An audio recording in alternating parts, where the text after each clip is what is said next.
Hi, and welcome back to the English Talk Community Podcast. I'm Julia, and I'm so glad you're here with me today. Whether you're walking to work, making breakfast, or just relaxing at home, I want you to take this moment to really think about something important. You've probably spent hours, maybe even years, studying English. You've watched videos, memorized vocabulary, passed grammar tests, and maybe even practiced speaking a little. But here's the big question. Can you actually understand real English conversations? I mean the fast, natural, everyday English that people speak in real life? Not the slow, clear English you hear in textbooks or classroom recordings. I'm talking about the kind of English people speak in coffee shops, on the street, in job interviews, or during phone calls. The kind where they speak quickly, drop words, mix expressions, and sometimes even mumble a little. How comfortable do you feel when you're listening to that kind of English? If you're like most learners around the world, the answer is probably not very, and you're not alone. I've met people from Paris, São Paulo, Mumbai, Istanbul, Seoul, smart, motivated English learners who have studied the language for years. They can read articles, write emails, even give presentations. But when it comes to following a fast-paced conversation between native speakers, they freeze, they feel lost, and it's not because they aren't smart enough. It's because learning how to listen is a completely different skill from learning how to study. This episode is going to help you understand why real English is so hard to follow sometimes, and more importantly, how you can get better at it. But before we go any deeper, I want you to pause for a second and think about your own experience. Have you ever watched a movie in English with subtitles and felt confident because you understood the plot? And then later, when someone spoke to you in real life, it felt like a completely different language? If that has happened to you, that's exactly what we're going to talk about today. Now, if you've been enjoying this podcast and want more episodes like this, take a second to subscribe and leave a like. It really helps us reach more learners around the world. You're not just listening to a podcast. You're becoming part of a global community of English learners, people just like you who are improving their skills step by step. And when you support this podcast, you're helping others discover it too. We're all in this together. Let me tell you why I care so much about this topic. Years ago, before I became a teacher, I traveled to Canada to visit a friend. At that time, I thought my English was pretty good. I had studied hard, I could write essays, and I had passed several English exams. But when I landed in Toronto and started talking to people, I was shocked. I couldn't follow what they were saying. Even basic conversations felt confusing. People spoke too fast, used words I didn't know, and laughed at jokes I didn't understand. It felt like all my studying hadn't prepared me for real life. And that's exactly what I hear from so many learners. It's like there are two versions of English: the English we study and the English people actually speak. But here's the good news. You can learn to understand real English conversations. It just takes the right kind of practice and a different approach than the one you might be used to. In today's episode, we're going to dive into how real English sounds, why it's often hard to follow, and how you can start improving your listening skills right now. But again, before we do that, I want to take a moment to remind you, you don't have to be perfect. You don't have to understand every single word, and you definitely don't need to speak like a native speaker to communicate well. What matters is progress, not perfection. What matters is that you're trying and that you're here with me today. So as you listen, I want you to stay open. Try not to think about how much you don't know. Instead, notice the small things you do understand. Notice the rhythm of the language, the way sentences flow, the way speakers emphasize certain words. These little things will help you more than you realize. And remember, the goal is not to translate in your head while someone is talking. That takes too much time and slows you down. Instead, the goal is to train your ear to recognize words and phrases the way they actually sound in real life. It's about developing your brain to understand the music of English, not just the meaning. That's why listening to real conversations, like this podcast, is one of the most powerful ways to improve. So, stay with me. Because the moment you start noticing how real people speak, everything begins to change. You'll stop feeling confused, you'll stop panicking when someone speaks quickly, and you'll start understanding more, even if you miss a word here and there. That's the kind of confidence I want to help you build today. Have you ever listened to someone speaking English, and you understood every single word, but somehow you still didn't get what they meant? It's like all the words are clear. You know the vocabulary, the grammar checks out, but the message doesn't land. You find yourself nodding politely, hoping they don't ask a question, because deep down you're thinking, wait, what are they actually trying to say? If that's ever happened to you, you're not alone. It's one of the most frustrating experiences for English learners, and honestly, even for some native speakers. And today, I want to start by exploring why that happens and why it's so important to recognize this issue if you want to truly understand real English conversations. Imagine this. You're standing in line at a busy train station. You've been practicing English for years, and you feel confident.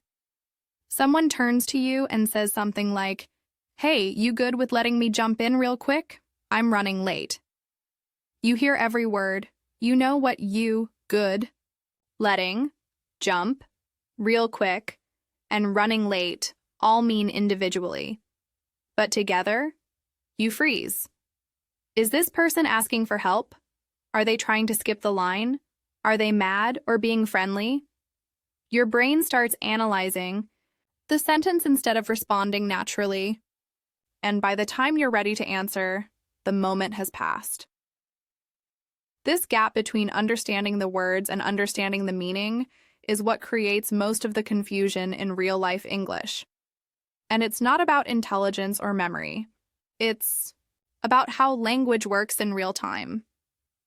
Spoken English isn't just about vocabulary. It's about culture, tone, speed, body language, slang, context, expectations. And all of that is wrapped up in how people express themselves every day. If we try to break it down word by word, we miss the bigger picture. And that's why you can understand everything and still not understand anything. I remember talking to a learner from Berlin who had been studying English for over 10 years. He was fluent on paper. He could write essays, translate articles, even teach grammar. But when he traveled to Chicago for a tech conference, he told me something surprising. He said, "Julia, I could follow the presentations just fine, but during coffee breaks, I felt completely lost."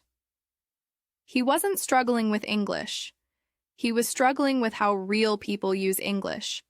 In casual moments, with fast speech and relaxed body language, he found himself second-guessing even the simplest phrases. And that's not a rare story. I've heard similar things from people in Bangkok, Madrid, Cairo, and Johannesburg. One learner from Tokyo told me about how he was sitting in a meeting with American colleagues. His coworker said, "Let's circle back to that later." And he spent the rest of the meeting wondering what kind of circle they were talking about. It sounds funny, but these moments are so real, and they build up frustration, doubt, and sometimes even embarrassment. It's not because you're not good at English.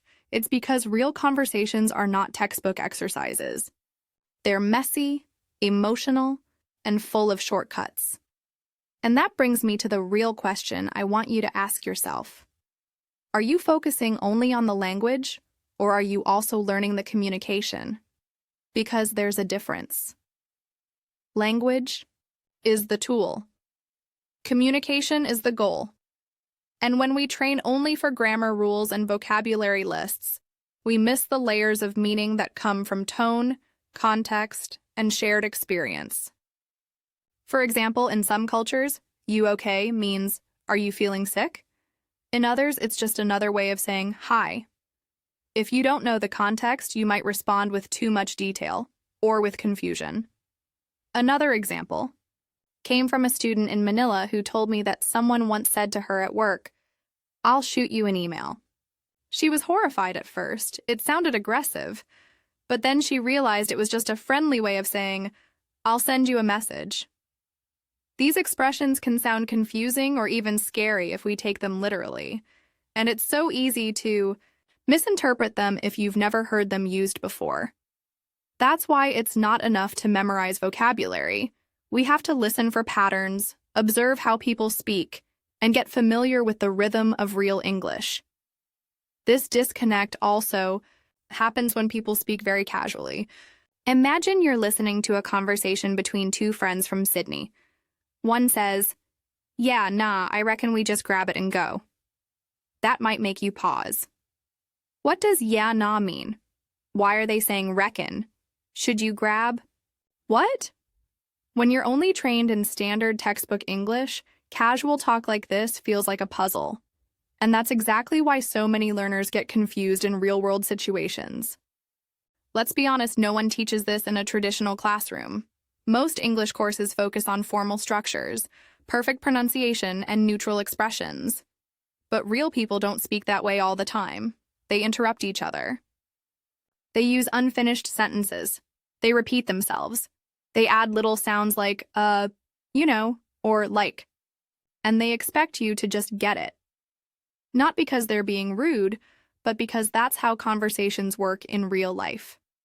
And if you're not exposed to this kind of English regularly, it's no wonder your brain struggles to keep up.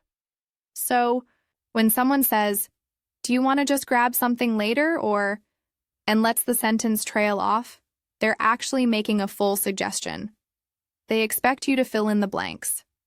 They expect you to hear not just the words, but the intention behind them. That's the real challenge. And that's why understanding every word is not the same as understanding the meaning. This is something we don't talk about enough in language learning. Because in traditional education, success is measured by how many words you know, you can fill in the blanks on a test, or how clearly you can pronounce a sentence. But none of that guarantees you'll understand someone asking, "You cool with that?" at the end of a conversation. Real understanding comes from experience, exposure, and learning to hear what's being said beneath the words. And that's what I want you to start thinking about. Not just what words mean, but what people mean. Because when you shift your focus to that level, your listening improves naturally. You stop translating. You start interpreting. You stop fearing fast speech. You start recognizing patterns. And slowly, those confusing conversations begin to make sense. If you're here with me right now, listening to this episode, then I want to take a moment to say thank you.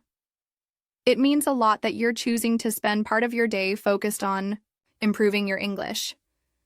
And more than that, it means you're not alone. You're part of something much bigger, a global community of people who are working toward the same goal, becoming confident and natural English speakers. We're all on this journey together, and every small step matters. Now I'd love to ask you a quick favor. If this episode is already making you think, if you're nodding your head or feeling like, yes, this is exactly what I go through, then take a second to click the like button and subscribe to the channel. Not just so you don't miss future episodes, but because when you do that, you help more people around the world find this content. You help someone in Istanbul or São Paulo or Mumbai who might be struggling with the exact same problem. Your like is not just a click, it's a signal that says, this content is helping, and that makes it more likely to reach others who need it too. I know it might feel like a small action, but in this digital space, it has real impact. It tells the platform that this conversation matters. And when more people like and subscribe, we grow stronger as a community. This is not just about learning alone in your room. This is about connecting across time zones and cultures with people from every continent, all trying to make English a part of their daily life.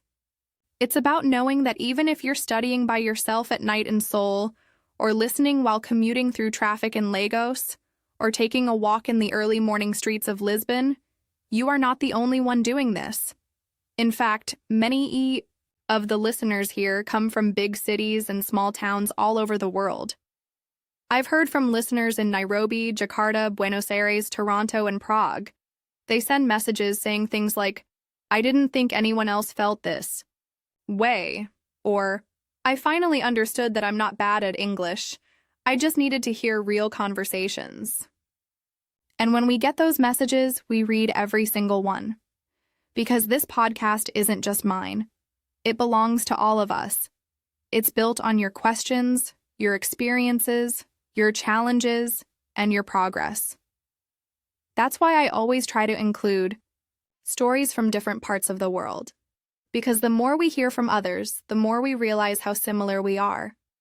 Whether you're just starting or you've been practicing for years, every learner faces moments of doubt, confusion, and frustration. But you also face moments of joy, pride, and connection. Those are the moments I want to celebrate with you.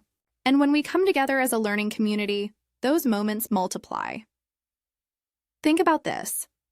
When you hit that subscribe button, you're not just saying yes to more episodes. You're saying yes to consistency, to growth, and to being part of a group of people who are actively trying to change their future. Language is not just a skill, it's a bridge, a way to connect with people, ideas, and opportunities you might never reach otherwise. And the people who are listening to this right now, they're just like you. Some are working full-time and studying late at night. Others are raising kids and fitting English into their busy schedules. Some are learning for work, some for travel, some because they've always dreamed of speaking confidently. We are all different in background, but united in purpose. That's what makes this community so powerful. It's not just about downloading information. It's about creating a space where encouragement, shared experience, and progress live.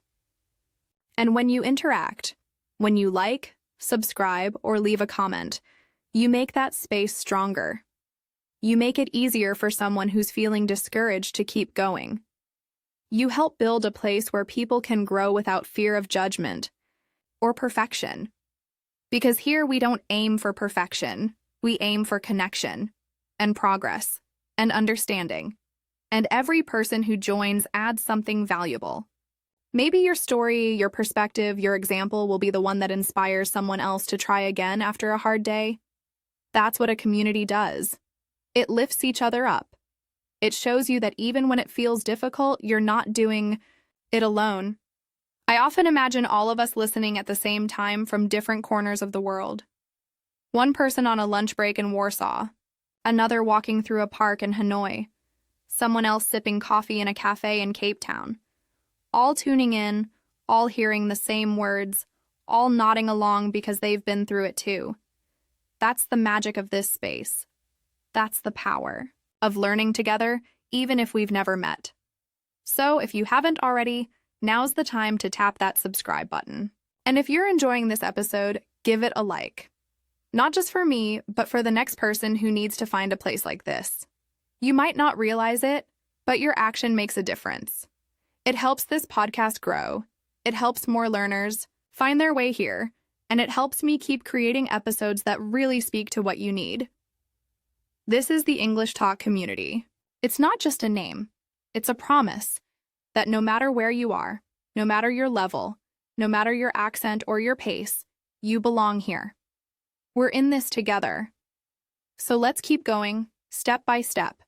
Let's make English part of our daily lives. And let's keep lifting each other up.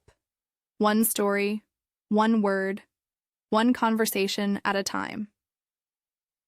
I remember one of my earliest and most unforgettable experiences when I moved to London for the first time. It was a cold, rainy Monday morning. I had been in the UK for just 2 weeks, and even though I had studied English for years in school, I still wasn't prepared for the real-world conversations happening all around me. I thought I knew enough. I had memorized grammar rules, I could read articles, and I understood most audio and English textbooks. But on that day, I found myself completely lost. I went into a small coffee shop near my flat, hoping to warm up and maybe feel a little more local. The woman behind the counter smiled and asked, "All right, love, what can I get you?" I froze. The words sounded familiar, but they came out so fast and with such a different rhythm than I was used to. My brain was trying to separate them one by one, but it just didn't work. All right, love, sounded like one long word, and I remember wondering, is she asking me if I'm all right? Is she calling me love? What do I say? Trying to play it cool, I answered, yes, I'm okay, thank you. She gave me a confused look and then laughed kindly, probably realizing I wasn't local. I ended up pointing at the menu instead of answering properly, and she helped me through the order with a smile. We both laughed, and I left with a hot cup of coffee and a reminder that understanding English in real conversations is completely different from understanding it in class. That moment stuck with me because it made me realize something very important. It doesn't matter how much grammar you know or how many words you've memorized. If your ears aren't used to how people actually speak, you'll feel lost. And honestly, it was humbling. I had always been one of those people who did well in language exams. I thought I was fluent. But real life showed me that fluency has a lot more to do with experience than with perfection. I've heard so many stories like this from people around the world. There was a guy from Athens who told me he had studied English for over 10 years, but completely panicked the first time someone in New York asked, "You good?" He had no idea what to say because in his mind, the sentence was missing words. Another listener from Seoul said she once heard someone say, "Wanna grab a bite?" And she spent the whole afternoon wondering if it was an idiom about being bitten or something dangerous. She laughed later when she realized it just meant, "Do you want to get something to eat?" These situations are more common than you might think, and the truth is they're actually kind of beautiful. They remind us that learning a language is a human experience. It comes with awkward moments, misunderstandings, and yes, plenty of laughs. And that's okay. That's part of the journey. In fact, one of my favorite stories came from a man in Paris who had just started working in an international office. On his second day, his colleague from Boston walked up and said, "Hey, can I pick your brain for a sec?" He was so confused. He thought, "Pick my brain? What does that even mean? Is he angry? Am I in trouble?" He said he just stood there, blinking, unsure of how to respond. Of course, later, he found out it was just a casual way to say, "Can I ask you a quick question?" Stories like these show us how language is more than just vocabulary. It's culture. It's rhythm. It's context. And sometimes, it's a little bit of chaos too. But it's nothing to be ashamed of. We've all been there. We've all had those moments where we smile and nod, even though we're not completely sure what someone just said. And we all have the potential to grow past those moments, to learn from them, and to eventually laugh about them. I think it's important to share these kinds of stories because it helps us relax a bit. It reminds us that we don't need to be perfect. We just need to keep going. When I started understanding that real conversations often involve slang, abbreviations, and cultural expressions, I became more forgiving with myself. I stopped expecting every conversation to be easy or smooth. I started to see every awkward moment as a learning opportunity, and that changed everything for me. So yes, I had a moment where I didn't understand a simple coffee order in English. But that moment didn't define me. It became a small, funny part of my story, and it reminded me that fluency is a path, not a destination. We all start somewhere. And the more we share these stories, the more we support each other in this journey. Maybe you've had a moment like that too. Maybe you were in Berlin, or Tokyo, or Rio, and someone said something in English that completely confused you.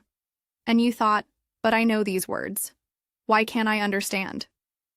If that's ever happened to you, just know, it's okay. It means you're in the process. It means you're learning. It means you're doing the real work of becoming fluent. That's why I love being part of this podcast and this community. Because here we don't hide those stories. We share them. We laugh at them. We learn from them. and we grow together. Whether you're listening in Johannesburg or Bangkok or Chicago, I want you to know you're in good company. Everyone has their own version of the coffee shop story, and every story makes you stronger, more confident, and more prepared for the next conversation. Let's talk about something that frustrates a lot of English learners, something that's often not discussed enough. You've studied English for years. You've watched countless movies, maybe your playlist is full of English songs, and you've even taken language courses that covered everything from grammar to vocabulary. You feel prepared. Then one day, you try to have a real conversation with a native speaker, and suddenly, it's like you're hearing a completely different language. You can catch some words, maybe even most of the words, but the meaning, it slips right through your fingers. You smile, you nod, but inside you're thinking, wait, what did they just say? This is a common and deeply human experience.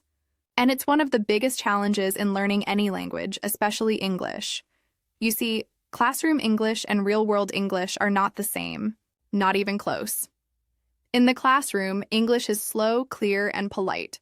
In real life, it's fast, emotional, and full of shortcuts.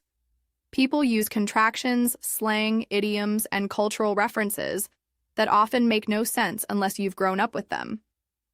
And even if you understand the individual words, the way they're combined, the tone, and the rhythm can all be completely unexpected. Let me give you a simple example. A textbook might teach you to ask, "Do you want to go out for dinner tonight?" That's clean, easy to understand, and grammatically perfect. But in a real conversation, someone might say, "Want to grab a bite?" Or, "You up for some food later?" Or even, "Let's do dinner." These expressions are casual, shortened, and sometimes not even grammatically correct, but they're completely normal in native conversation. And unless your ears are used to hearing those variations, you might find yourself lost. It gets more complicated when you factor in the rhythm of natural speech. Native speakers often speak quickly, and they don't pronounce every word clearly. In fact, they connect words, drop sounds, and even merge syllables together. For instance, "What are you going to do?" often becomes, "What you gonna do?" Or, "Wanna come with me?" becomes, "Wanna come you me?" These are patterns you won't usually find in textbooks or language apps, but they are everywhere in the real world. Another challenge is slang. Slang is constantly changing and often deeply tied to local culture. What makes it even trickier is that different English-speaking countries, and even different cities within the same country, have their own slang. A teenager in Los Angeles might say, "That's fire," to mean something is great, while someone in London might say, "That's wicked." If you've never heard those expressions before, you might have no idea what they mean, even though they're spoken in English. Then we have idiomatic expressions. These are phrases where the meaning isn't literal. For example, if someone says, "It's raining cats and dogs," they don't mean animals are falling from the sky. They just mean it's raining heavily.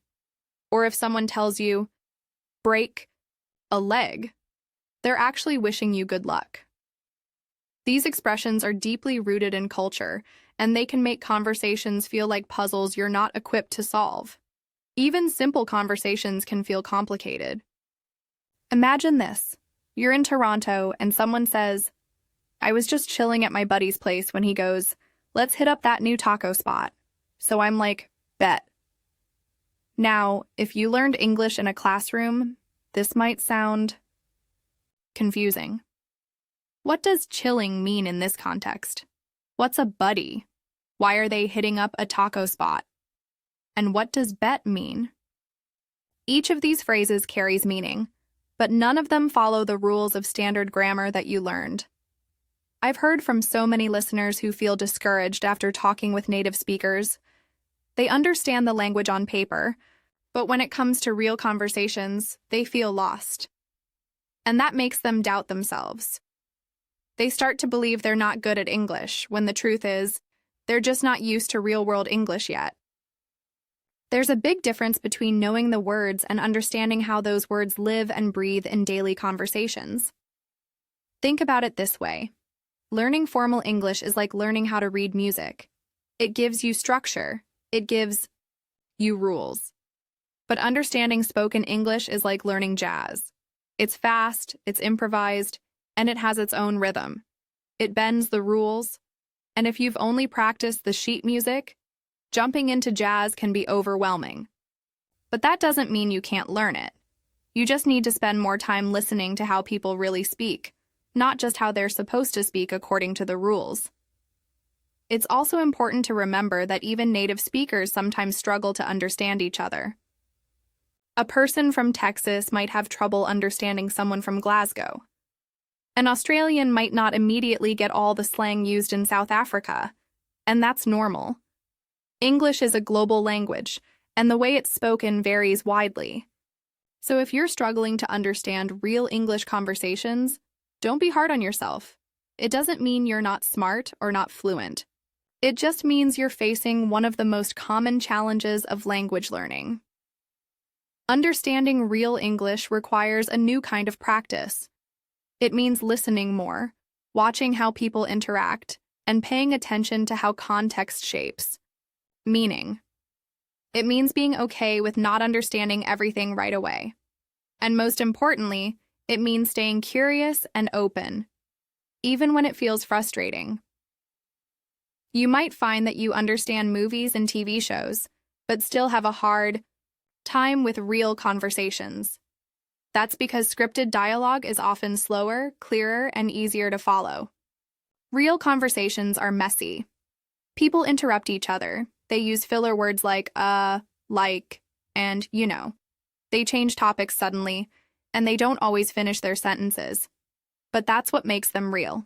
And that's what makes learning to understand them so powerful.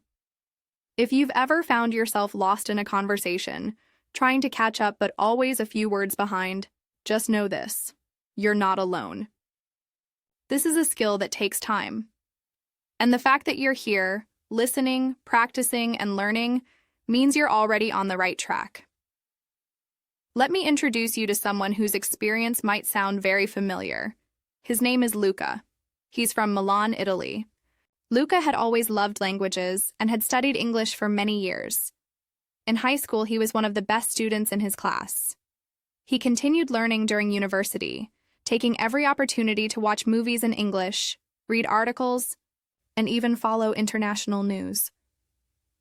By the time he was ready to move to London for work, he felt confident. His grammar was solid, his vocabulary was strong, and he had even practiced pronunciation using online videos. He thought he was ready. But when he arrived in London and started his job at a tech company in the heart of the city, things changed.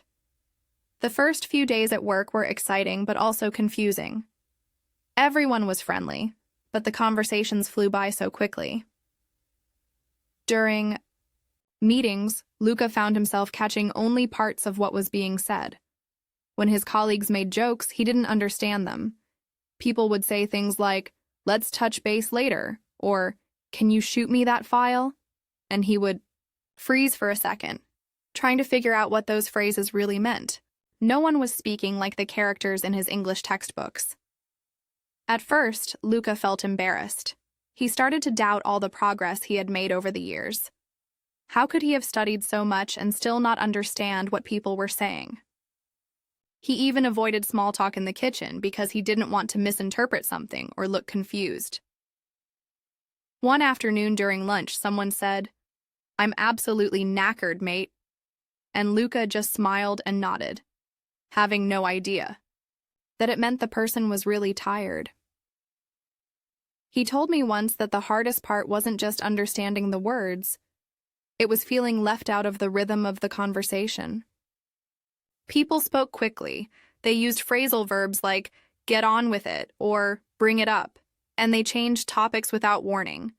Sometimes they would laugh or respond with a single word like "right" or "fair," and it would carry a whole meaning that he couldn't fully grasp.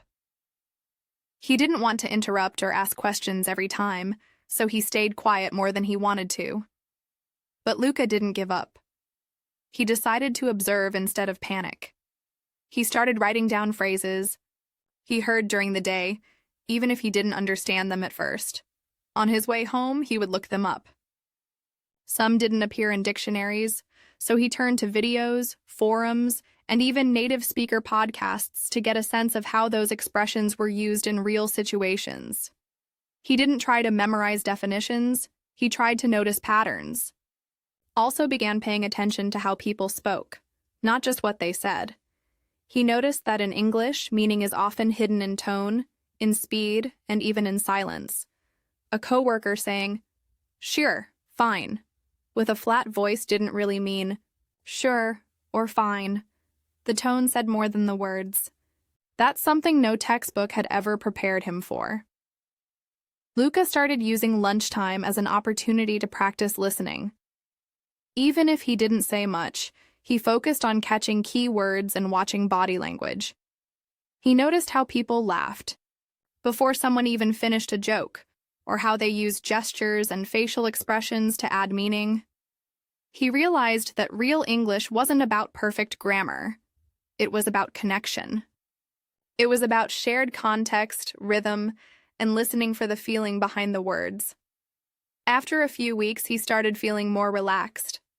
One day, a coworker said, "Fancy a cuppa?" And instead of freezing, Luca smiled and said, "Sure, I'd love some tea." That small exchange gave him a huge boost of confidence. Slowly, he began joining more conversations, asking questions when he didn't understand something, and laughing even when he only half understood the joke, because he felt part of the group. He also noticed something interesting. The more he stopped focusing on translating every word, the more he actually understood. When he let go of trying to control every detail and allowed himself to just listen, to feel the flow of the conversation, his comprehension improved. He even started recognizing patterns in how people told stories or responded to questions. Instead of hearing random sentences, he began hearing the music of the language. Luca's journey didn't happen overnight. It took time, mistakes, and patience. But he grew to understand something important. His difficulties weren't a sign of failure. They were a natural part of learning to live in a language. And he wasn't alone. Many of his coworkers were also non-native speakers from places like Madrid, Warsaw, and Istanbul, and they shared the same struggles. In fact, that's what brought them together. They would exchange stories about confusing phrases they had heard, or share funny misunderstandings. That sense of community, of not being the only one facing those challenges, helped him a lot. It reminded him that learning a language is not just about understanding others, it's also about understanding yourself, your progress, and your growth. One afternoon, after a meeting where everyone had been speaking quickly and joking around, a new intern from Seoul came up to Luca and said, "I didn't get half of what they said." Luca smiled and said, "I know exactly how that feels. Don't worry, it gets easier." And in that moment, he became someone else's source of reassurance, the way others had once been for him. Stories like Luca's are powerful because they show us that even people who've studied a lot still face real challenges when they step into the world of everyday English. And that's not because they're doing anything wrong. It's because real English, the kind people actually use, is very different from the English we often practice. But it is possible to learn it. It just takes exposure, curiosity, and the courage to keep showing up, even when it feels hard. So if you've ever felt like Luca, prepared on paper but lost in conversation, you're definitely not alone. I want to talk about something that every English learner eventually realizes. There's a big difference between the English we learn from books and the English we actually hear in real conversations. And it's not just a small difference. It's something that can completely change how you feel about your listening skills. You might think, "I know this structure, I studied this sentence," but then you hear someone say it in real life, and it feels totally new or confusing. That's not your fault. It's because the way people speak is often much more flexible, faster, and full of shortcuts than what we see in textbooks. Let's look at a simple example. In class, you might learn the sentence, "Do you want to go to the cinema tonight?" It's clear, correct, and very easy to understand when you read it. But in real life, someone might say, "Do you want to go to the movies tonight?" Or, even faster, "Want to go to the movies?" See the difference? Suddenly, "do you want to" becomes "do you wanna," and cinema becomes movies, which is more common in spoken American English. If you were waiting to hear that textbook version, you might miss the meaning completely. Let me give you another one. Imagine you learn the sentence, "I am going to visit my friend tomorrow." It's perfect grammar. But what do people actually say? In real life, it becomes something like, "I'm gonna visit my friend tomorrow," or just "gonna visit a friend tomorrow." That "I am going to" turns into "I'm gonna," and sometimes they drop the subject completely. Native speakers do this all the time, and it's not because they're being lazy, it's just how natural speech works. It flows faster and is more relaxed. Now think about how this affects your listening. If you've trained your ears to recognize the full formal version of a sentence, your brain might freeze when it hears gonna, wanna, or lemme. You might start translating in your head or wondering if you even heard the right thing. This is where frustration begins for so many learners. They think they don't understand English, but the truth is, they don't understand spoken English. And that's a very different skill. One of my students, Aiko from Tokyo, told me a story about how confused she felt when she first moved to New York. In school, she had learned English using very clear, structured examples. She had no problem reading or writing, and she could even follow English news. But when she went to a coffee shop and the barista asked, "You good to go?" she paused. She had no idea what that meant. Was the barista asking if she felt okay? Was it about her order? That short phrase confused her. Later, she realized it simply meant, "Are you ready?" It wasn't in any of her books, but it's something she hears almost every day now. That's why it's so important to expose yourself to real English, the kind that people use when they're talking to friends, ordering food, or chatting after work. It doesn't mean you have to stop studying grammar or reading, but you do need to train your ears to expect these natural forms. It's about listening for meaning, not for perfection. And it's okay if you don't catch every single word at first. Focus on the intention, the feeling behind what people are saying. Let me give you another example. In a textbook, you might see, "Could you please help me with this document?" That's a great sentence. But in real life, someone might just say, "Hey, can you give me a hand with this?" Or even quicker, "Mind helping with this?" These are all natural ways to ask for help. They're friendly, informal, and very common. But if you're used to formal structures, they might sound unfamiliar or confusing. And that's why some learners get stuck at a certain level. They've studied hard, passed exams, and can write emails perfectly. But when they're in a real conversation, they struggle to follow. It's not about intelligence, it's about experience. Spoken English is like a different version of the language, and it takes time to get comfortable with it. You don't need to understand every slang word or every cultural reference. What you do need is to let go of the idea that English has to be perfect and clear like it is in books. Real English is full of small talk, interruptions, and changes in direction. People repeat themselves, change their minds mid-sentence, and use gestures and tone to add meaning. This is totally normal. Think about this sentence. "I don't know." You've probably seen it written exactly like that. But in speech, it often becomes "dunno." 3 syllables turn into 1. If someone says, "I don't know, maybe," they're just saying, "I don't know, maybe." Simple, right? But if you're not used to that form, it can sound like a completely different word. That's why the more you listen to real conversations, the easier it becomes. Another phrase that confuses a lot of learners is "how's it going?" It's a very common way to ask, "How are you?" But many students expect to hear "How are you today?" So when someone says, "How's it going?" They get caught off guard. The words are familiar, but the form is unexpected. That small moment of confusion can break your confidence. But if you've heard it enough times, it becomes normal. What I always tell my students is this: don't fight the language. Let it be messy. Let it be fast. Let it surprise you. Your job is not to control every sentence, but to stay open and curious. When you hear something new, ask yourself, what might they be trying to say?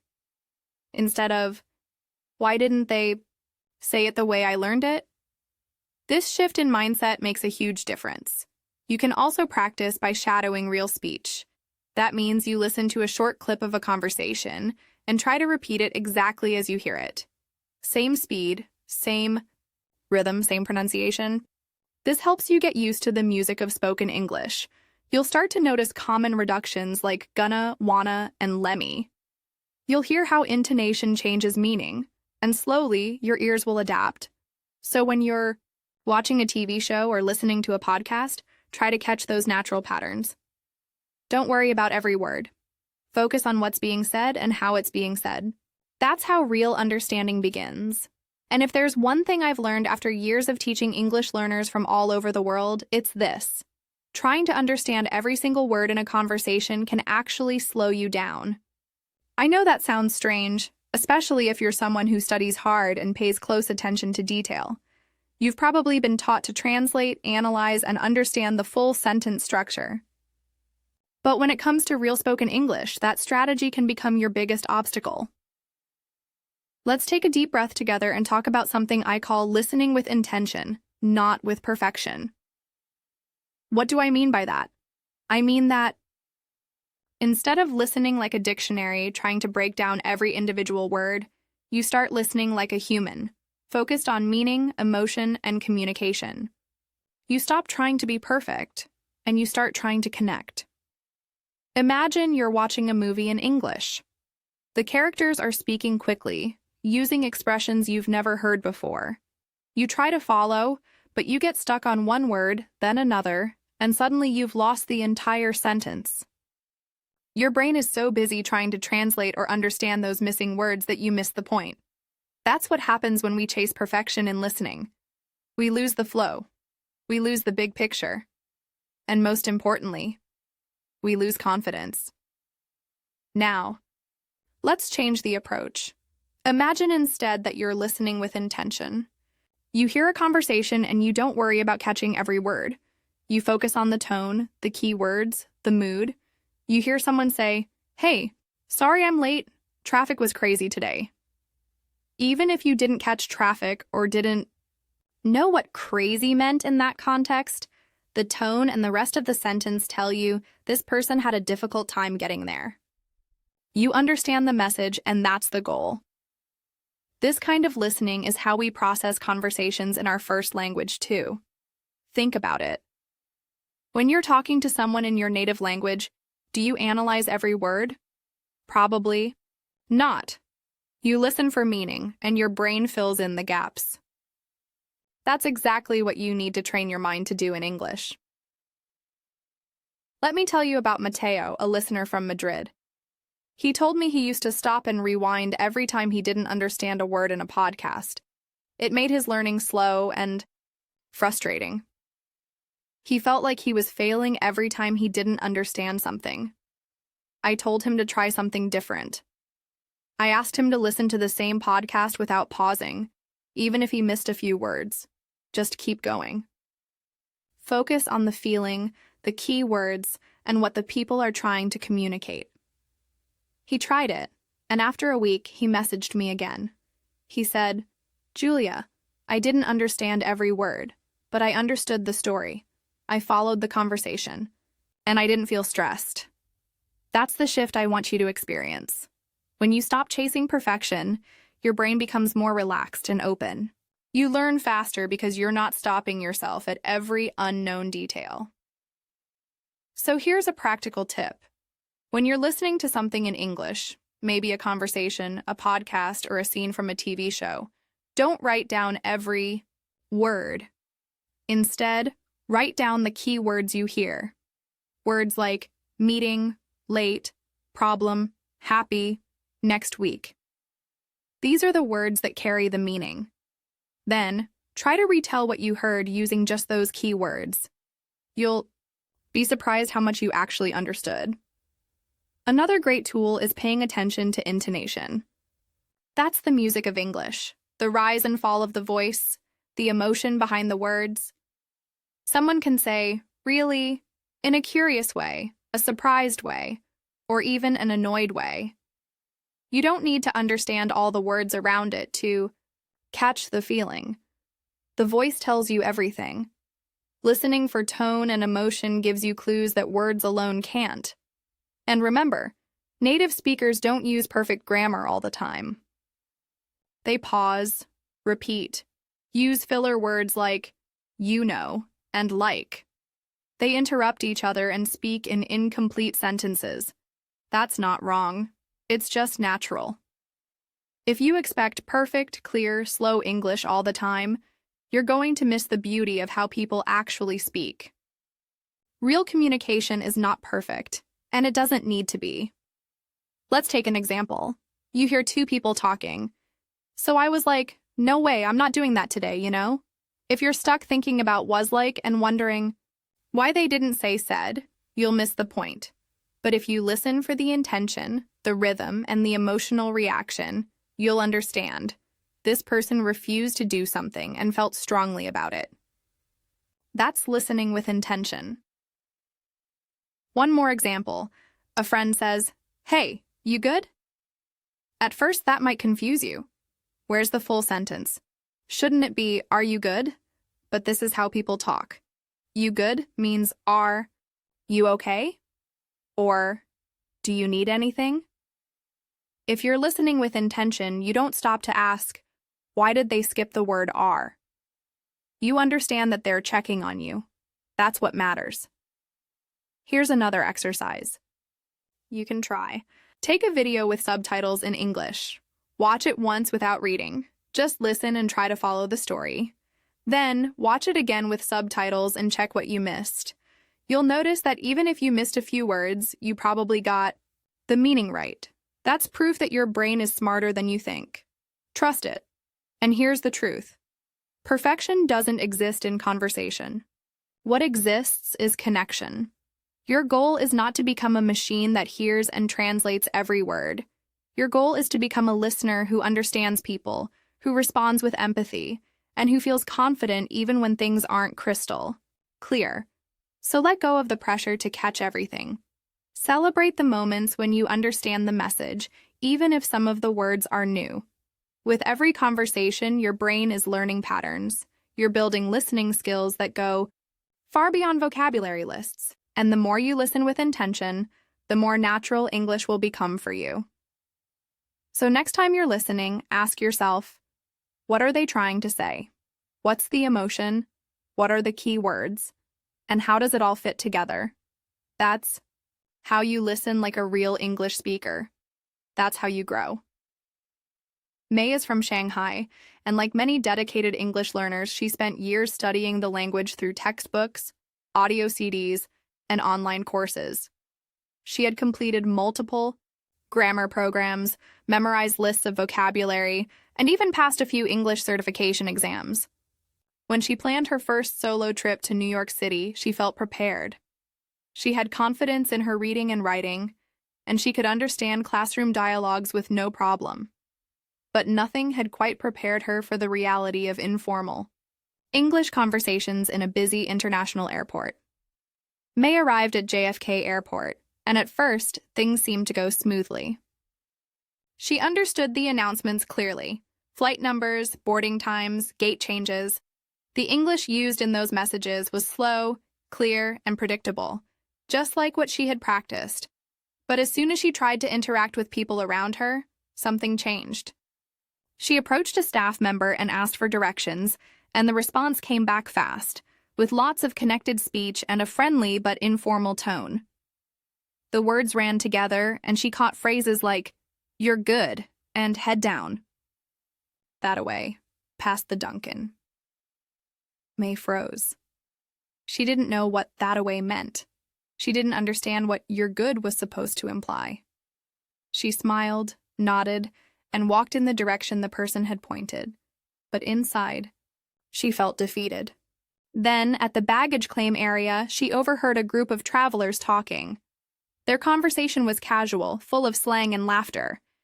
Phrases like barely made it, crazy lines, and grabbed a snack flew by quickly. May understood some words, but not enough to follow the conversation. And it frustrated her. She had studied English for so long. How could she still feel so lost? Later that evening in her hotel room, May reflected on what had happened. She realized that her English was strong in formal settings. But the real world wasn't formal. It wasn't like the examples in her textbooks. And that's when she made a decision. She wouldn't let this experience discourage her. She would use it as motivation. She wanted to understand the kind of English people use every day, in coffee shops, in airports, in conversations on the street. So she began a new daily routine. Every morning before exploring the city, May watched short English videos on her phone. Not movies or language classes, but real content. Vlogs, street interviews, clips from reality shows, travel videos. Anything that featured native speakers talking in natural, everyday English. Sometimes the speakers were from the US, other times from Canada or the UK. She listened with English subtitles first, then replayed without them. She wasn't trying to translate. She was training her ear to catch rhythm, tone, and natural phrasing. She chose short videos, 2 to 5 minutes long, so she could focus and repeat if needed. And she did this every day. In the beginning, it was still hard, but slowly, May began to notice patterns. She recognized the way speakers dropped sounds or combined words. She realized that, "Did you eat yet?" often sounded like "Jeet yet," and that "I don't know" came out as "dunno." These weren't things she had ever seen in a textbook, but they were real, and they were everywhere. She also began shadowing the videos. That means she repeated what the speakers said, trying to match their speed, tone, and pronunciation. She didn't worry about being perfect. She just wanted to feel the flow. And gradually, she began to hear more clearly, not just individual words, but full ideas. She started to predict what people might say next based on context. Her brain was adapting. A week later, she returned to the airport to fly home. This time, when she spoke to the staff or overheard passengers chatting, things felt different. She could follow more of the conversation. She didn't catch every single word, but she didn't need to. She understood the message. She could laugh along, ask questions, and respond naturally. And most of all, she felt more connected. May told me later that what made the biggest difference wasn't learning new grammar or memorizing more vocabulary. It was simply getting used to the way English sounds in the real world. She said, "It's not about knowing all the words. It's about knowing how people use them." And she's absolutely right. What May experienced is something many learners go through. The gap between textbook English and spoken English can feel huge, but it can be bridged with exposure. Daily listening, real listening, is the secret. Not once a week, not only in class, but every single day, even if it's just a few minutes. If you're like May and you felt confused by fast conversations or everyday speech, don't worry. You're not alone, and you're not doing anything wrong. The English used in airports, shops, streets, and cafes is full of shortcuts and casual expressions. Native speakers use reductions, idioms, and regional slang without thinking. That's normal. And your goal is not to become a dictionary, it's to become comfortable and confident in understanding real speech. So how can you start doing what May did? Find content that matches the kind of English you want to understand. Focus on natural conversations. Keep it short, keep it consistent, and make it part of your daily life. Listen actively. Repeat what you hear. Don't worry if you don't catch everything at first. Your brain is learning, adapting, and building new listening skills with every second. Remember May's story when you feel discouraged. She didn't give up after one difficult experience. She turned it into an opportunity. She trained herself to hear English the way it's really spoken, not the way it's written in books. And you can do the same. All it takes is practice, consistency, and the right kind of listening. If you want to understand real English conversations, there is one thing you absolutely must start doing. Expose yourself to authentic content. And by authentic, I mean the kind of English that real people use every day, not scripts from textbooks, not slow, rehearsed dialogues made for language learners. I'm talking about real voices, real speed, real expressions. It's one of the fastest ways to train your ear, build your confidence, and make English feel like a natural part of your life. Let me tell you something important. You don't need to live in an English-speaking country to be surrounded by English. The internet gives you access to thousands of real conversations. And the best part is, you can choose the kind of English you want to get used to, whether it's British, American, Australian, or something else. What you need is a few minutes a day, your phone or computer, and a new habit that will change your listening skills completely. One of the best ways to start is with short videos. You don't need to sit through a full movie or a long podcast episode if you're not ready for that yet. Platforms like YouTube, TikTok, and Instagram are full of bite-sized content, videos that are 1 to 5 minutes long, and they're full of everyday English. You can find street interviews, daily vlogs, story times, reactions, casual conversations, travel blogs, food reviews, and so much more. This is the English people use with friends in real life, without filters or slow pronunciation. And it's the perfect training ground for you. Now let's talk about how to use these videos in a smart, intentional way. Watching is not enough. You need to make it active. This is where a method called pause and repeat comes in. You watch a short part of the video, just a sentence or two, then you pause and you repeat what you heard. Don't just say the words slowly. Try to copy the rhythm, the melody, the speed. Try to match the speaker's tone. You're not only practicing your speaking, you're training your ears to recognize how English sounds in real life. It's like going to the gym, but for your listening muscles. Let's say you find a short street interview on YouTube. The person says, "Yeah, I'm just heading out to grab some lunch before I meet my friends." Pause the video right there. Repeat that sentence out loud. Can you hear how "I'm just heading out" blends together? It might sound more like, "I'm just heading out." You may also notice how "grab some lunch" is fast and light, not sharp or slow like in a classroom. That's the kind of sound you want to get used to. After repeating the sentence, play it again. Then repeat again. This technique is called shadowing. It helps you build your ability to hear English the way it's actually spoken. You'll also start to feel more confident when speaking, because your mouth and ears are learning the natural flow.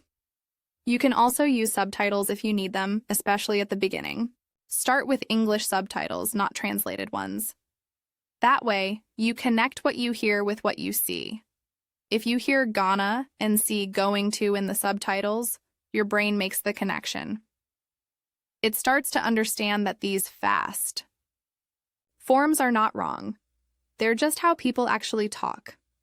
Another great trick is to choose one short video and watch it every day for a few days. The first time, you might only understand 40%.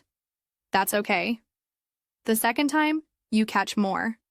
By the third or fourth time, you understand most of it, and that feels amazing. It's not about watching hundreds of different videos, it's about going deep with a few. This kind of repetition helps you internalize real English patterns. And let's not forget the power of recording yourself. After shadowing a sentence, try recording your version and compare it to the original. Are you matching the speed? The tone? Don't be afraid to sound silly. This is just for you. The goal isn't perfection, it's practice. And every time you try, you're building stronger listening and speaking habits.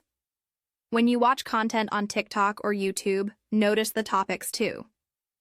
What are people talking about? How do they greet each other? How do they tell stories or react to something funny? This is real-world communication. It's how you prepare yourself to understand conversations at work, in a coffee shop, at the airport, or even just chatting with new friends online. One thing that helps many learners is to choose creators they enjoy. Find people who talk about things you like: travel, tech, fashion, food, books, sports. When the content is interesting to you, it becomes easier to pay attention. You start to feel more motivated, and learning feels less like a task and more like entertainment. Also, mix accents when you can. Maybe one day you watch a Canadian creator, the next day someone from Manchester, and another day someone from New Zealand. Each one brings a new flavor of English, and the more variety you hear, the more flexible your listening becomes. You stop depending on one style or speed, and your brain learns to adjust to different sounds and patterns. Let me say this clearly. You don't need fancy tools or expensive software to improve your listening. A free app, a few minutes a day, and your own curiosity are enough. You can build a powerful habit that transforms your ability to understand fast, real English, and it starts with using the tools you already have. So make it a goal. One short video per day. Listen, pause, repeat, shadow.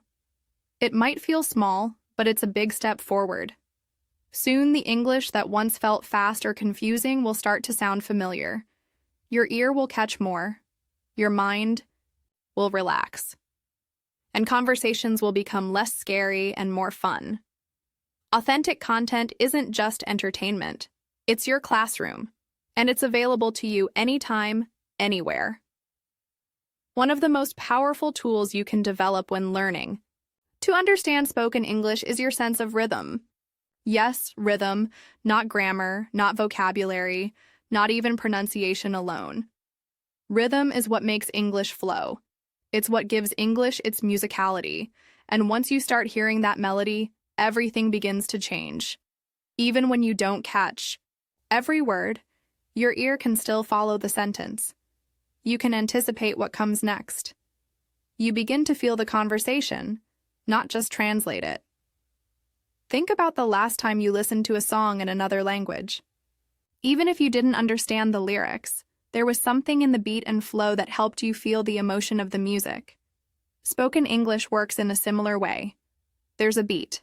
There's stress. Some words are strong and clear.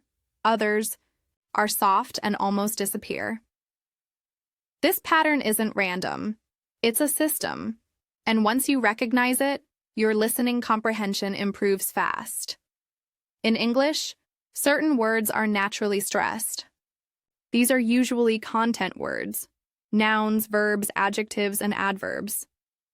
Function words like prepositions, articles, and auxiliary verbs often get reduced. For example, in the sentence, "I'm going to the store," what you actually hear might sound more like, "I'm going to the store." The rhythm places stress on goin' and store, while the other words are light and quick. If you try to listen for every individual word equally, it will feel too fast. But if you train your ear to focus on the rhythm, the strong beats, you'll understand much more, even without catching all the small words. Let's break it down. In English, stressed syllables are longer, louder, and higher in pitch. Unstressed syllables are shorter and softer, so a sentence like, "What are you doing tomorrow?" won't be said as, "What are you doing tomorrow?" That's too mechanical. A native speaker will likely say, "What you doing tomorrow?" The musicality here is key. You have a strong beat on what, doin', and morrow. Everything else supports that rhythm and often gets compressed. That's why it sounds different from what you learned in class. When you begin to recognize this pattern, your brain starts predicting the sentence structure. You start expecting that a question beginning with, "What are you?" will have a certain flow. Your brain isn't translating word by word. It's following the melody. This is why people who listen a lot tend to understand better than those who focus only on grammar. They've trained their ear to hear the music of the language. Let's take another example. Did you eat yet? In fast speech, this becomes, did ya eat yet?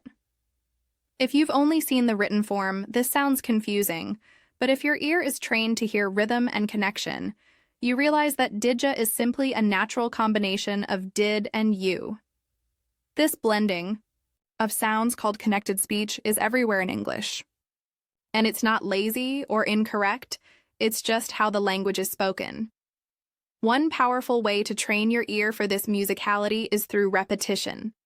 Not just repeating words, but repeating phrases with their natural rhythm. This is where listening to real conversations, interviews, or short clips helps. Don't just listen once, listen again and again. Try to tap your hand to the beat of the sentence. Say it out loud, matching the rhythm. When you repeat the sentence with the same melody, you're not just practicing pronunciation, you're learning to hear like a native speaker. Another technique is to listen with your body. Yes, your body. Notice how you naturally nod your head, tap your foot, or sway a little when you hear a song. Try doing the same when you listen to English. Let your body feel the stress and rhythm. This makes it easier to internalize the sound. It connects your physical senses to the learning process, and it works, especially if you're a kinesthetic learner. You might also notice that pauses and silence in English are meaningful. In music, silence is part of the rhythm. The same is true in conversation. A short pause before a word can create emphasis. A silence after a sentence can suggest surprise, hesitation, or importance. These small pauses help carry meaning, even when no words are spoken.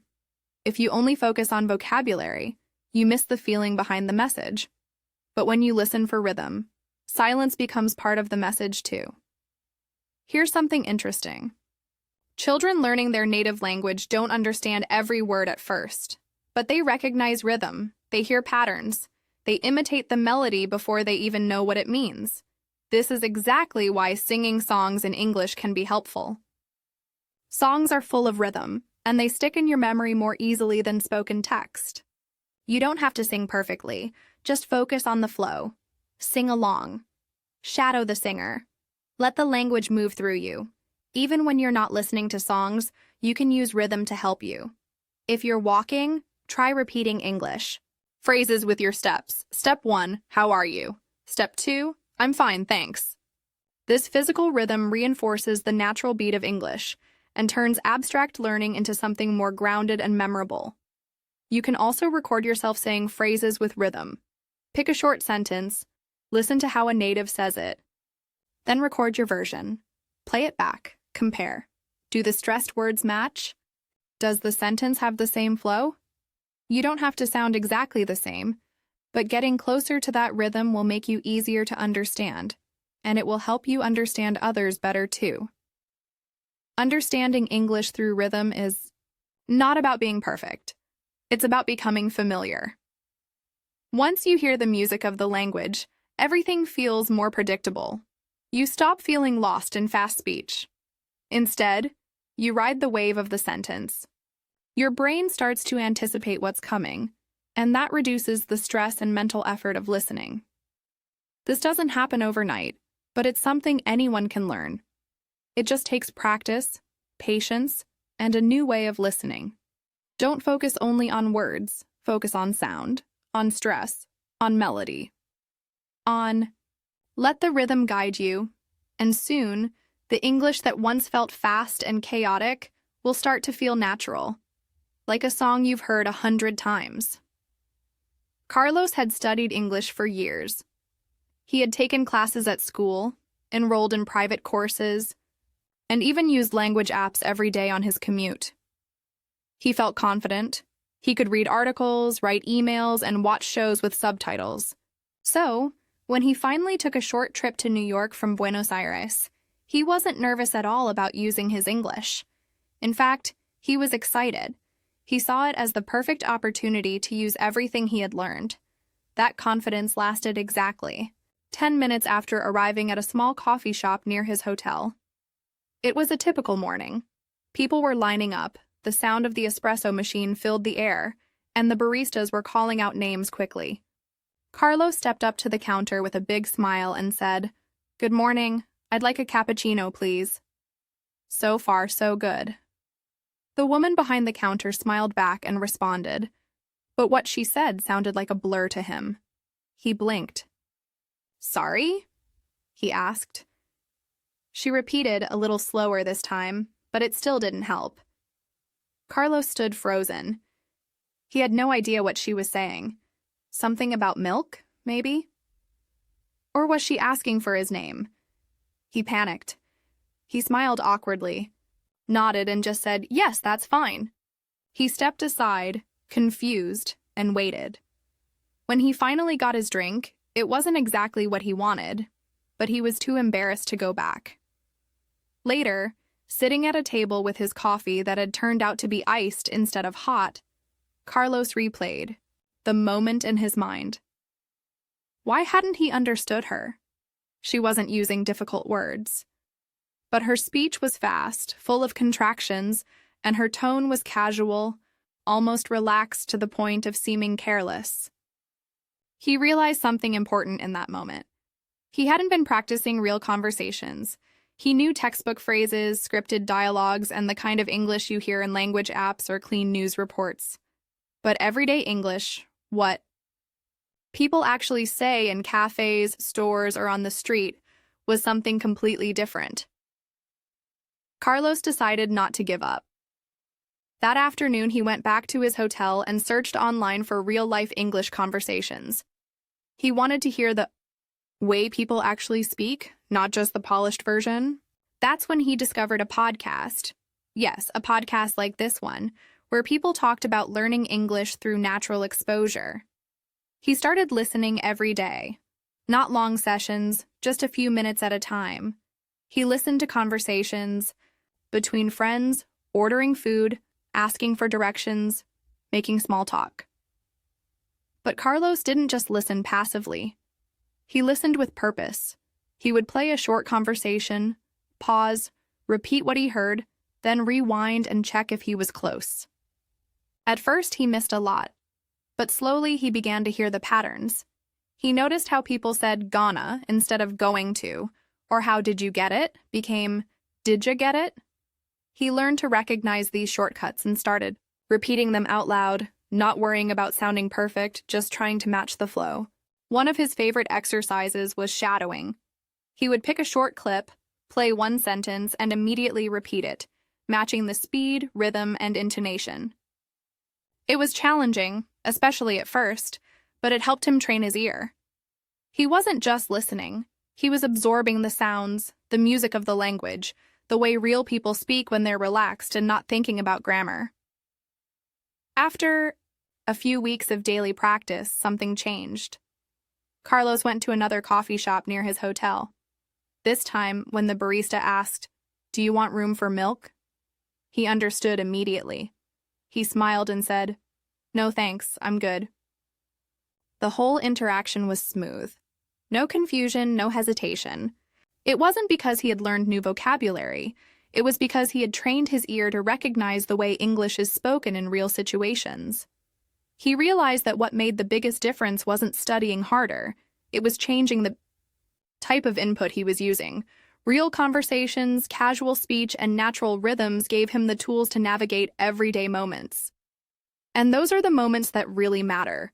Not just job interviews or written exams, but ordering coffee, chatting with someone at a bus stop, or understanding directions from a stranger. These are the situations that build confidence and show you that your English is truly working in the real world. Carlos kept up the habit. Every morning before breakfast, he listened to a short podcast episode. On the subway, he replayed parts he wanted to understand better. At night, he sometimes recorded himself repeating sentences to compare his pronunciation. He wasn't chasing perfection, he was chasing connection. And he started to feel more connected to the language. He also discovered that his listening skills improved in unexpected ways. He could understand more of what people said in TV shows without needing subtitles. He felt more relaxed in group conversations. And perhaps most importantly, He stopped fearing those small, unpredictable interactions like the one in the coffee shop. Instead, he welcomed them as opportunities to test his skills and grow. Carlos's story is a powerful reminder that progress comes from real practice. English isn't just something you study, it's something you experience. And you don't need to live in an English-speaking country to get that experience. You just need access to real voices, real conversations, and the willingness to dive in, even if it feels difficult at first. Those small moments, like ordering a coffee or chatting with a stranger, are not small at all. They are the true tests of fluency. They are where your English comes alive. And with the right tools, like podcasts, conversation recordings, and active listening habits, you can prepare yourself for them, just like Carlos did. One of the most powerful techniques you can add to your English learning routine is something called shadowing. It's simple in theory, but incredibly effective in practice. Here's how it works. You listen to someone speaking English, and at the same time, or just a second behind, you repeat exactly what they're saying. You try to copy the pronunciation, rhythm, and intonation as closely as possible. You don't stop to translate, you don't pause the audio, you don't worry about understanding every word perfectly. Your goal is to follow the speaker like a shadow, mimicking everything you hear. This might feel strange at first, but it can change the way you listen and speak English. Let me walk you through what happens when you do this regularly. First, your brain starts to get used to the natural sounds of English. You begin to notice the way native speakers link words together, how they stress certain syllables, how some sounds disappear completely in fast speech. This is something that textbooks rarely teach. For example, instead of hearing, "What are you going to do?" as separate words, you start to hear, "What you gonna do?" and eventually that stops sounding strange. It becomes normal. Another amazing thing about shadowing is that it forces you to stay focused. Unlike passive listening, where your mind can wander, shadowing demands your full attention. You can't drift off because you're speaking along with the audio. This makes your practice time much more efficient. Even 5 minutes of shadowing can be more productive than 30 minutes of passive listening. You're training your ear, your mouth, and your brain all at the same time. To get started, you don't need any special tools. You can use a short video, a podcast episode, a movie clip, or even a voice message from a language app. Choose something short, maybe 1 or 2 minutes long. Listen to it once or twice just to get the general meaning. Then play it again and try to speak along with the speaker. At first, it might feel overwhelming. You might stumble, miss words, or get out of sync. That's okay. The goal is not perfection. The goal is practice. The more you do it, the easier it becomes. One great way to practice shadowing is by using content that includes subtitles or transcripts. That way, if there's a part you really don't understand, you can quickly check the words. But don't rely on the text too much. Try to listen first, shadow it, and only then check the script if needed. The focus should be on listening and speaking, not reading. You can also record yourself while shadowing. This is a powerful way to notice your progress. When you listen to your own voice, you might hear small differences between your pronunciation and the speaker's. That's okay too. It's not about sounding exactly like a native speaker. It's about training your brain to hear and reproduce natural English patterns. Over time, your fluency and comprehension will improve together. Some learners ask me, "Julia, isn't it better to slow things down first?" And yes, you can slow down the audio in the beginning if it helps. Many apps and video platforms let you play things at 75% speed. That's totally fine. But don't stay there forever. The goal is to train your ear to understand real speed, real accents, and real conversations. Once you feel more confident, go back to the original speed and challenge yourself. Shadowing also helps you internalize grammar and vocabulary naturally. Instead of memorizing rules, you're hearing correct sentence structures over and over again in context. You absorb how questions are formed, how tenses are used, how modal verbs work, not by studying them, but by living them through repetition. You start to feel what sounds right, just like native speakers do. Now let me tell you something interesting. I've worked with hundreds of students around the world, and the ones who practice shadowing consistently, just 10 minutes a day, show faster improvement than those who only do traditional study. Why? Because shadowing connects listening and speaking. It closes the gap between what you hear and what you say. And that's exactly the gap most learners struggle with. They understand English, but when it's time to respond, they freeze. Shadowing helps break that wall. You don't have to shadow entire podcasts or long videos. Choose scenes from your favorite show, short interviews, or even social media content. The key is repetition and consistency. It's better to shadow one short clip 10 times than to do 10 different clips once. Mastery comes from repetition. And every time you shadow, your brain gets a little faster, your ears get a little sharper, and your voice becomes a little more natural. One last tip. Try to choose voices that match your goals.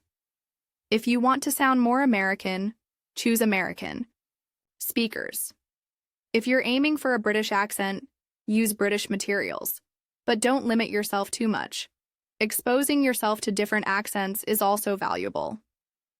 It trains you to be flexible and improves your listening in a wide variety of situations. And remember, shadowing doesn't just improve your English, it also boosts your confidence. When you practice speaking at a natural pace using real expressions, you start to feel more like a real English speaker. You stop translating in your head, and you start thinking in English. That's a huge step in your language journey. So, find a quiet place, put on your headphones, press play, and start shadowing. Your future self will thank you. Learning English is a journey, and like every journey, it comes with its moments of frustration, confusion, and self-doubt. But today, I want to talk to you heart to heart. If you're feeling discouraged, if you've ever walked away from a conversation thinking, "Why didn't I understand that?" or "Why can't I speak like that yet?" please remember this. It's completely normal. You are not alone. What you're experiencing is part of the process, and every successful English learner has felt the same way at some point. Think about it like learning how to dance. The first time you step onto the dance floor, your body feels stiff. You miss the beat. You're not sure where to put your hands or how to move your feet. You watch others who seem so natural, and you wonder how they do it. But the truth is, they've practiced. They've made mistakes. They've felt awkward and out of place. And over time, they found their rhythm. They didn't wake up one day dancing beautifully. They learned step by step, one move at a time. And it's the same with English. You might feel like you're always behind. Maybe you understand your teacher or textbook perfectly, but when someone speaks to you naturally, you freeze. That's okay. That's your first dance. It feels unfamiliar now, but that doesn't mean you're failing. It means you're learning something new, and your brain is adjusting to a different rhythm. It takes time, repetition, and patience. You're doing something incredibly brave. Speaking a second language isn't just about words, it's about showing up, making mistakes in front of others, and choosing to try again even when it's uncomfortable. That takes courage. And every time you listen to English, every time you try to express yourself, every time you get confused and keep going anyway, you are making progress. Even when you don't feel it, your brain is working, rewiring itself, and learning. Let me ask you something. Can you think of a recent situation when you struggled to understand or speak English? Maybe it was a phone call, a quick chat with a tourist, an episode of a show, or a question at work or school. Hold that moment in your mind. Instead of judging yourself or feeling frustrated, ask yourself gently, what made it hard? Was it the speed, the accent, the slang, the way the words were connected? Now reflect on how you could approach that moment differently with the tools you've gained. Could you listen again and focus on key words instead of trying to understand everything? Could you practice a similar conversation using shadowing? Could you find a video with that kind of speech and use it to train your ear? This kind of reflection is powerful. It turns a failure into a learning opportunity. It puts you back in control. And the more you reflect in this way, the more aware and confident you become. Learning isn't just about getting everything right. It's about noticing, adjusting, and growing. Every difficult moment you face can become a stepping stone toward better understanding and better speaking. There will always be people who speak faster than you expect, or use expressions you've never heard. That's part of real communication. But your job isn't to be perfect. Your job is to keep moving, keep practicing, keep putting yourself out there. You don't need to understand everything today. You only need to be curious, open, and committed to improving a little more each day. And that's something I know you can do. You're already on the path. You're here, listening, reflecting, showing up for yourself. That means something. It means you care. It means you believe it's possible. And it is. If there's one thing I've learned from all the learners I've worked with around the world, from students in busy cities to parents learning English at night after work, it's that consistency and heart matter more than talent. The ones who succeed aren't the ones who speak perfectly. They're the ones who keep going, even when it's hard, even when they feel stuck. They try again, laugh at their mistakes, and learn to enjoy the process. So be kind to yourself. Celebrate the small victories. Maybe today you understood a phrase you didn't know yesterday. Maybe you were able to respond faster in a conversation. Maybe you listened to an episode without using subtitles. Those are big wins.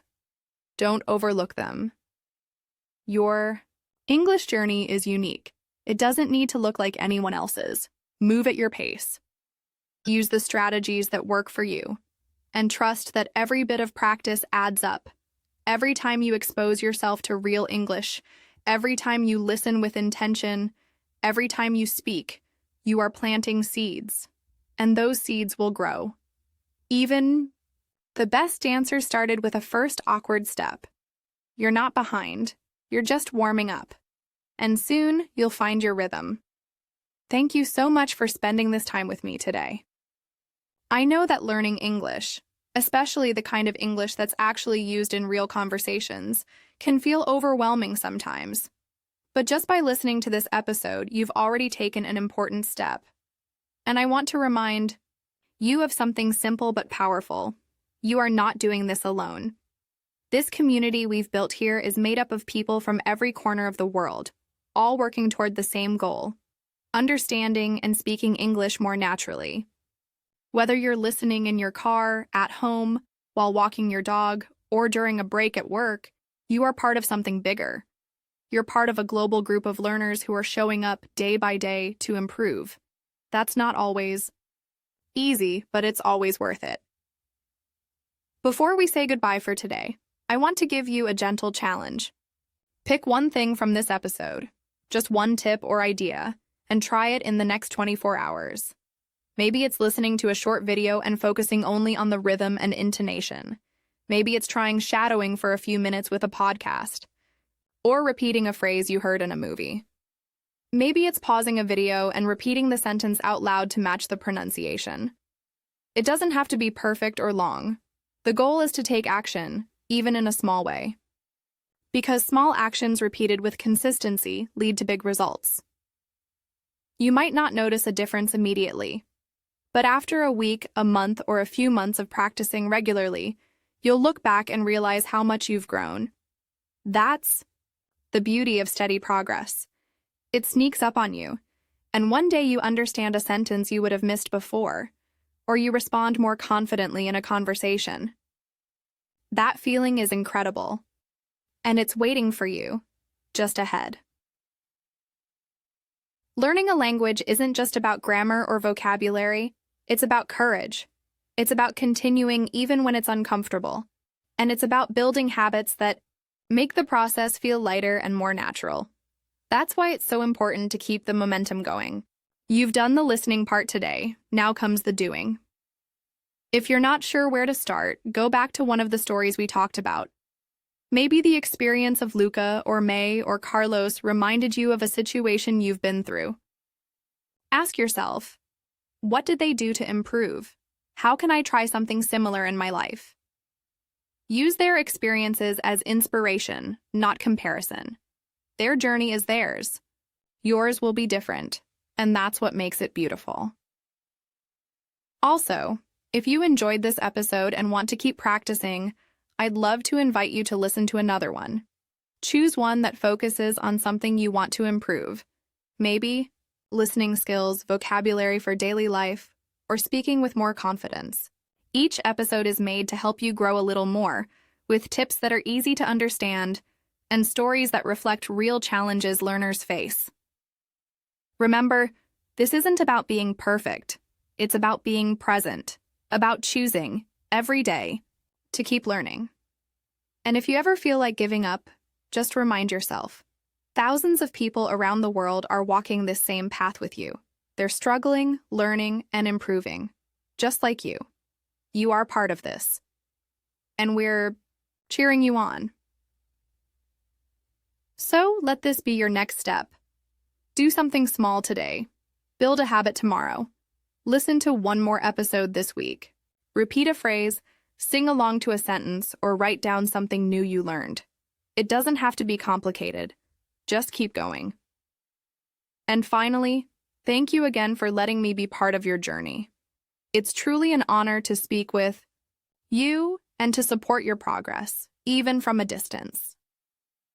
Every time you listen, reflect, and take action, you move forward. And I believe in your ability to keep moving, no matter how slow it feels. You've got this. We're in it together. Keep practicing, keep believing, and I'll be right here waiting for you in the next episode.